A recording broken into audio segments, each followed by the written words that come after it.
नमस्कार दगड़ियों। ये देखा दो आज बहुत दुखी छूँ और बाप ने मैं यार लगड़ी में यार आम हमने टूट लिया। रोना मन करना क्या कर। ये आम देख लिया ना।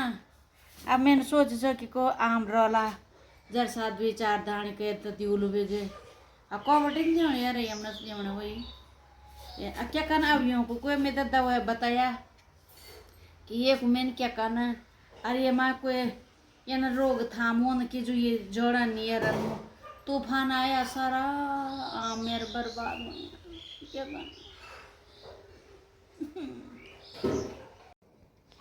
मौसम की पड़ी मार यन आम टूट्या छीनी। मौसम की पड़ी मार इन आम टूट्या छीने कने एना यन ये गर्मियों का दिन एक परेशान हुयूं छूं।